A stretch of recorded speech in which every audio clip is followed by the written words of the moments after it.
మా అమ్మ నన్ను లట్టుకొని దొంగలు దొంగలు అని అంటూనే ఉన్నావు. వాళ్ళు దొంగతన సేడ నువ్వు చూసావా?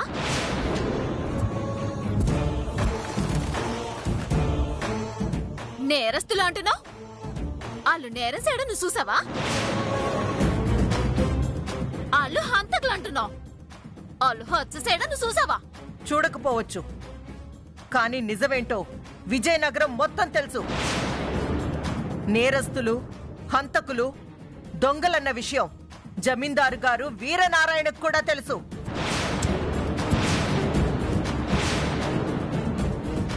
తెలుసు తెలుసు అని గొంతు సించుకొని అరవడం కాదు కాకినాడ కాంతమ్మా.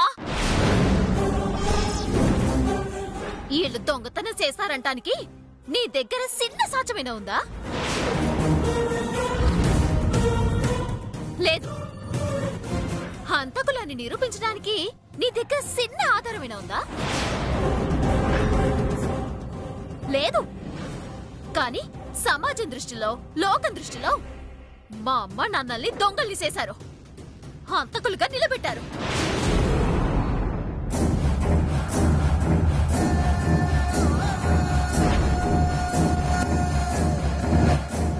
నిజానికి దొంగలు మా అమ్మ నాన్న కాదు, నువ్వు.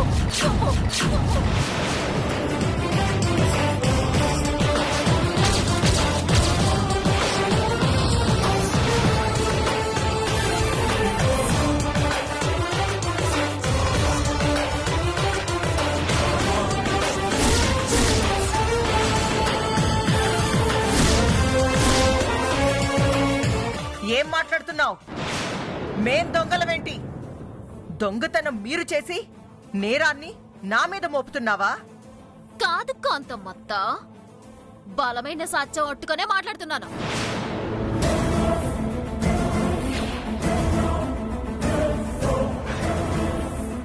ఏంటి మిమ్మల్ని దొంగ అంటే మీరు మా అమ్మనే దొంగ అంటారా?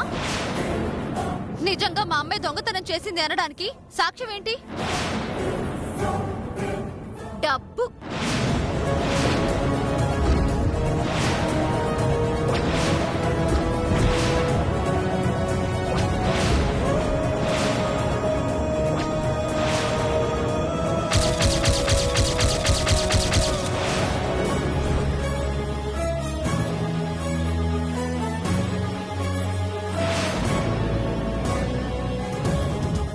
అవును, మా అమ్మ నాన్నలే కనుక అప్పట్లో దొంగతనం చేసుంటే కోట్ల రూపాయలు ఎత్తుకొచ్చుంటే ఇలా పాలమ్ముకుంటూనో, పేడ పిసుకుంటూనో, సీట్లు అమ్ముకుంటూనో బతుకుండే వాళ్ళు కాదు.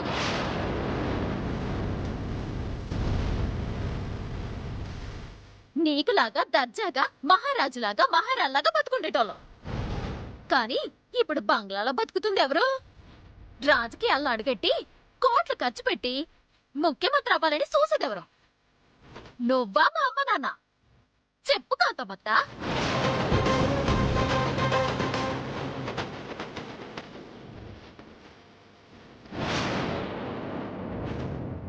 ఇదిగో సిట్టమ్మా, మా అక్కేమి దొంగతనాలు చేసి ఆస్తులు కూడబెట్టేలేదు.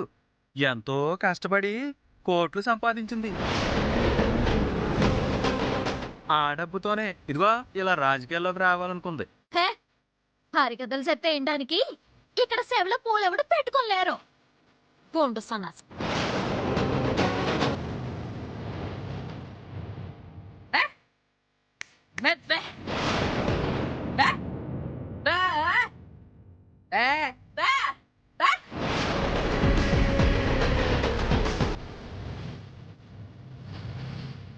అవును, మా సిట్టమ్మ అడిగిన దానికి సమాధానం చెప్పు.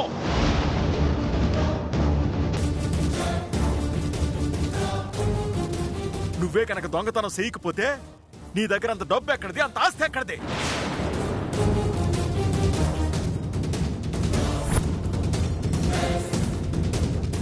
ముందు నువ్వు దొంగ కాదని నిరూపించుకో. ఆ తర్వాత మేము దొంగతనం చేశామో లేదో ఆ తర్వాత మేము నిరూపించుకుంటాం.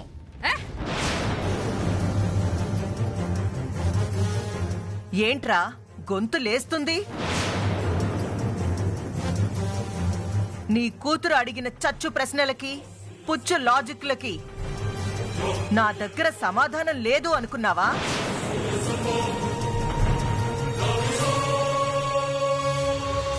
అయినా మీరడిగితే నేను సమాధానం చెప్పడమేంట్రా? తీసుకెళ్లి పోలీస్ స్టేషన్లో పడేస్తే లాఠీలతో 4 పీకి వాళ్లే చెప్పిస్తారు దొంగలెవరో దొరలెవరో. అవతారం, ఫోన్ అందుకోరా. భార్య గారు, ఒక్క నిమిషం ఆగండి, నా మాట వినండి. ఎందుకు ఆగాలి? ఎందుకు ఆగాలి?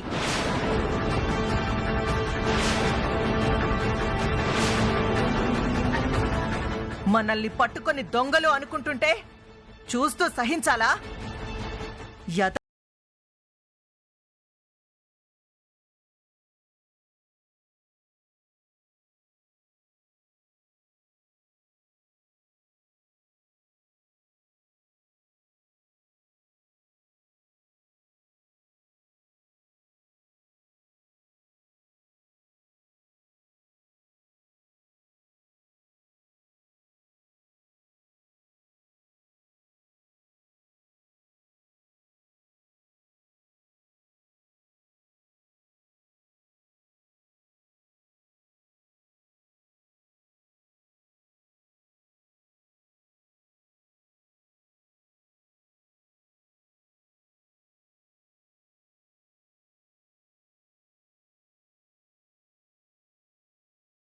కాదమ్మా, ప్లీజ్ అమ్మా. అవును భార్య గారు, వాడు చిన్నవాడైనా కరెక్ట్గా చెప్పాడు. మీరు ఒక్కసారి అలా పక్కకు రండి. ఎందుకు? ప్లీజ్ ఒక్కసారి మీరు పక్కకు రండి.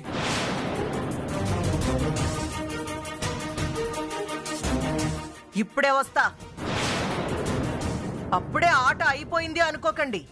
అసలు ఆట నేను వచ్చాక మొదలవుతుంది. పదండి.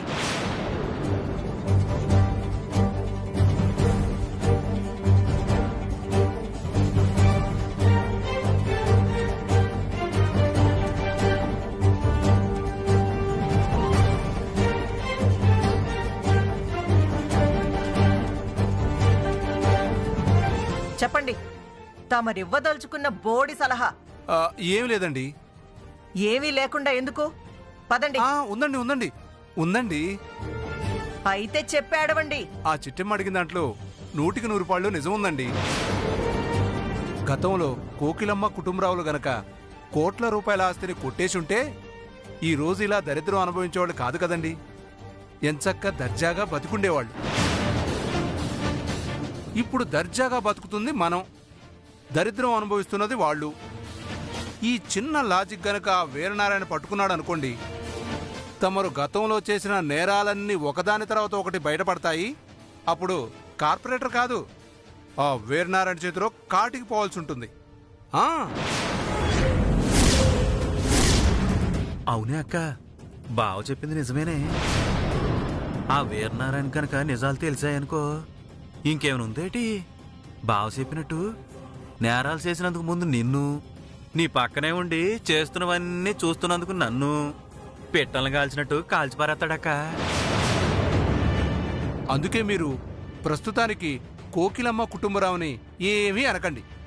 పైగా వీళ్ళని పట్టుకొని దొంగలు, నేరస్తులు, హంతకులు అనడం ఈ చుట్టుపక్కల వార్డులో అందరూ గనక చూశారనుకోండి, కాంతమ్మగారి వియ్యంకులు దొంగలంట, అంటే కాంతమ్మగారు కూడా దొంగే అని మీకు ఓట్లేయడం మానేస్తారు. ప్రతిపక్షాల వాళ్ళు ఓట్లు కుమ్మేస్తారు. వామ్మో, అలా జరగడానికి వీల్లేదు కదా అండి. అందుకే ఆ కోకిలమ్మని కుటుంబరావుని బ్లేమ్ చేయొద్దు అంటున్నాను. అవునే అక్క, ఎంత కాదనుకున్నా ఇప్పుడు వాళ్ళు మనకు బంధువులు కదా. ఎంత వద్దనుకున్నా మన బంధువులు మనమే ఎదవలన్నాం అనుకో, ఆటోమేటిక్గా మనం కూడా ఎదవలం అయిపోతాం. అప్పుడు ఎదవలకి పదవులు ఎందుకని వచ్చే 4 ఓట్లు కూడా రావక్క. మరి ఇప్పుడు వాళ్ళని ఏమీ చేయకుండా వదిలేస్తే, రేపొద్దున వీరనారాయణ వచ్చేశాక జరిగిందంతా చెప్పేస్తే అప్పుడు మన బతుకులేంటి? వదిలేయమంటుంది ఎన్నికలు అయ్యేదాకేనండి. ఆ ఎన్నికలు అయ్యాక మీరు ఏం చేయాలనుకుంటే అది చేయండి. అప్పటి వరకు మాత్రం ఈ విషయాన్ని బయట పెట్టకండి ప్లీజ్. చేతిదాకా వచ్చిన చేప పిల్లని చంపకుండా నీటిలోనే జార విడిచినట్టుంది. వచ్చే ఎన్నికల దాకా వీళ్ళని భరిస్తాను, ఆ తర్వాత తెగిస్తాను, కోకిలమ్మ కుటుంబరావుల చాప్టర్ ముగిస్తాను. వెరీ గుడ్ అండి, చెప్పింది అర్థమైంది కదండి. పొరపాటును కూడా వాళ్ళ గురించి చెడుగా మాట్లాడకండి. గతాన్ని అస్సలు తవ్వకండి. ఇప్పుడు దాకా జరిగింది వదిలేసేసి వాళ్ళు మన బంధువులు అన్నట్టు యాక్సెప్ట్ చేసి నమ్మిచ్చేసేయండి. అద్భుతంగా నటించేయండి. నటన గురించి మీరు నాకు చెప్పక్కర్లేదు. చూడండి ఎలా ఎరగదీస్తానో. రండి.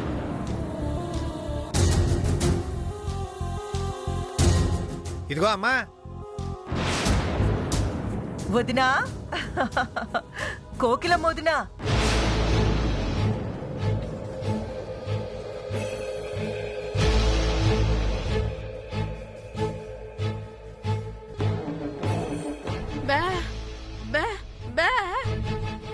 అవును కోకిలమ్మ వదినా. వదినే వదినా అనక ఇంకేమంటారు? ఇదేటి ఇంతకు ముందు మా మీద ఒంటికాలతో ఎగిరిన కాంతమ్మ ఇప్పుడొచ్చి వరసలు కలుపుతోంది. ఏటైందబ్బా? కుటుంబరావు బావా, ఎప్పుడో 18 ఏళ్ల కిందట మా చెల్లెల చేతి వంట తిన్నాం. మళ్ళీ ఇన్నాళ్ళకి తినబోతున్నాం.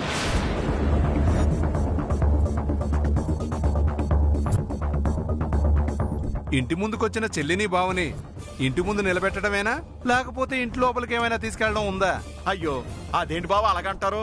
లోపలికి రండి. పద బాబు, పదండి.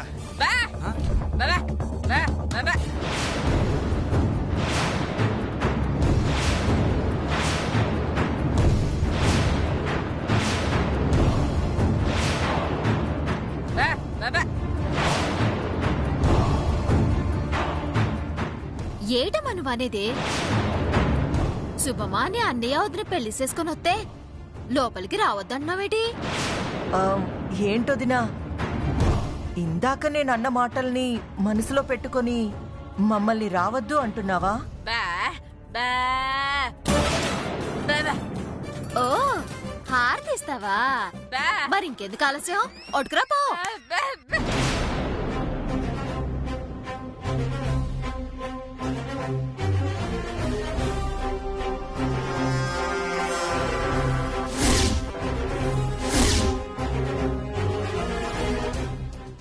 సారీ చిట్టమ్మా, మీ అమ్మా నాన్నల్ని అపార్థం చేసుకుని అనవసరంగా రాద్ధాంతం చేశాను.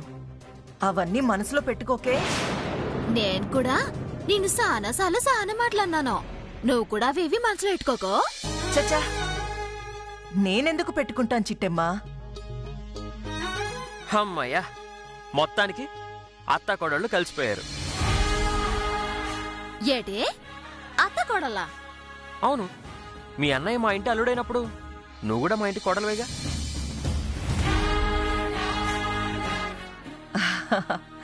కరెక్ట్గా చెప్పావు నాన్న. చిచ్చి, ఈ పిడత మొహంది నా ఇంటికి కోడలా? ఏ జన్మలో ఏం పాపం చేశాను దీంతో అత్త అని పిలిపించుకోవాల్సి వస్తుంది. ఛా! చిచి, ఏ జన్మలో ఏం పాపం చేశాను ఈ ఏడుగారిని అత్త అని పిలవాల్సి వస్తుంది.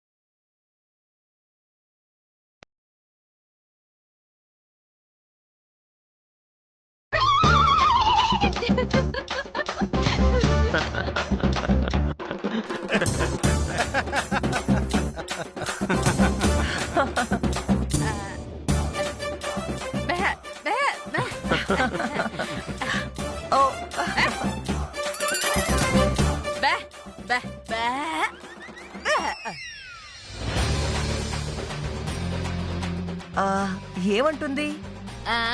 పెళ్లి కూతుర్ని పెళ్లి కొడుకుని పేర్లు చెప్పుకొని లోపలికి రమ్మంటుంది.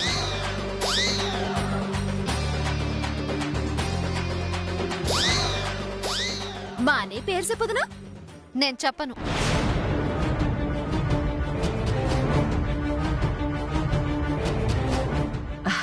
తన భర్త పేరు చెప్పడానికి కాస్త సిగ్గుపడుతుంది. అలాగనే మీరు చెప్తారేటే? బాగోదు, అమ్మాయే చెప్పాలి.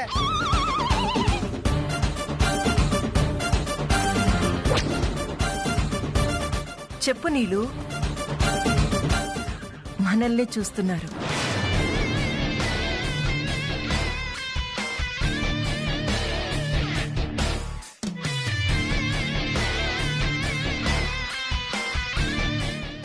భాస్కర్,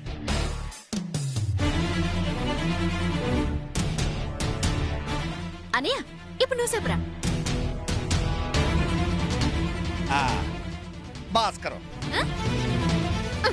నేను చెప్పమంది మీ ఆవిడ పేర్రా, నీ పేరు కాదు. ఆ, ఆ, నీలు.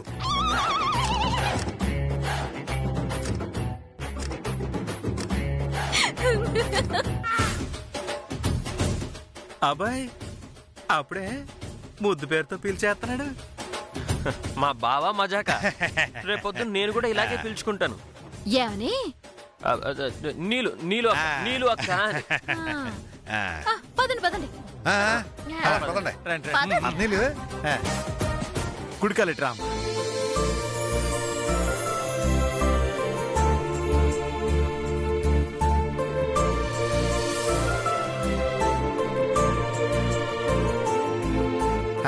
రామ్ రండి రండి, కూకోండి కూకోండి బావ, కూకోండి ఆ, కూకో.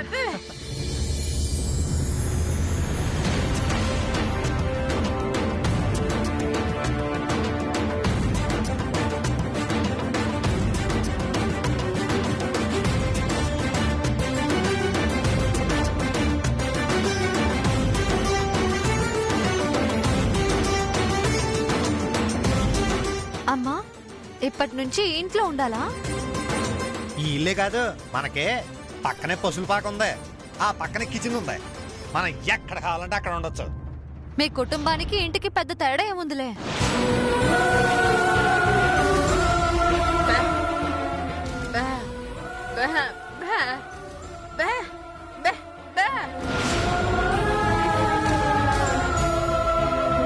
అది చెప్పాలా వదినా? ఇష్టపడి పెళ్లి చేసుకుంది, కష్టమైనా కాపురం చేస్తుందిలే.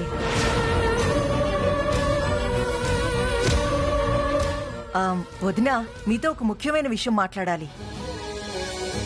అన్నయ్య, నువ్వు కూడా రా. అలాగేనమ్మా. చిట్టమ్మ, ఇది పెద్దవాళ్ళు మాట్లాడుకునేది. అదేటో ఆ పెద్దోళ్ళేసేవేటో నాకు కూడా తెలియాలి. అబ్బా, దాని గురించి మాట్లాడడానికి కాస్తంత అనుభవం ఉండాలి.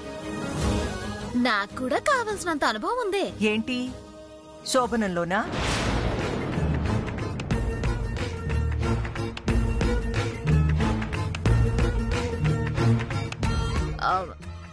ఇప్పుడు మీరు చెప్పింది శోభనం గురించే.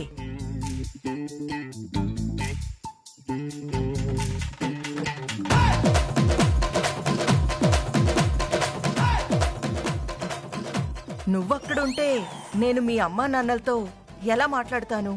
అలాగే వెళ్ళి మాట్లాడుకో. ఆ రూమ్లోకి వెళ్దాం.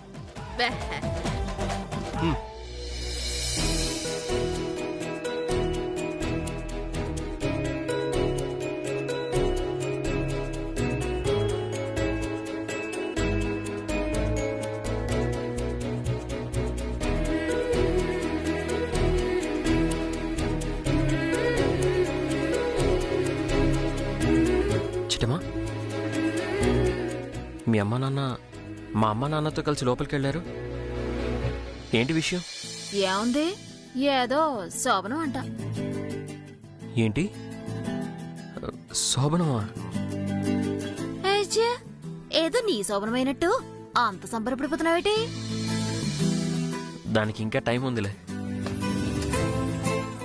అది కూడా తొందరలోనే ఉందిగా. ఏటే? అదే ఏం లేదంటున్నాను.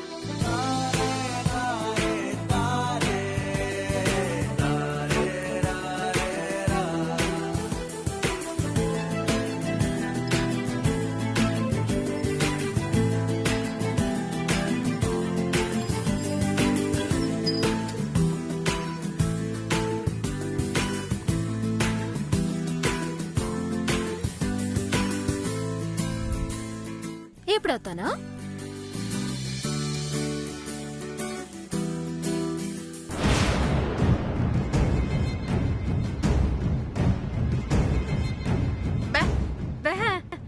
చెప్పడానికేముంది? మా అమ్మాయిని ఇంటి నుండి ఎప్పుడు పంపిస్తున్నారు?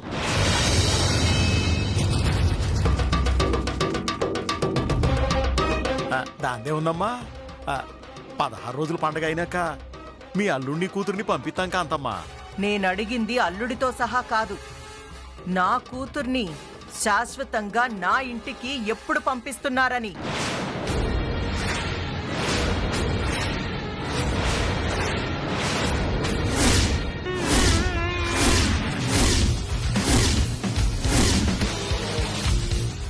ఏం మాట్లాడుతున్నావమ్మా?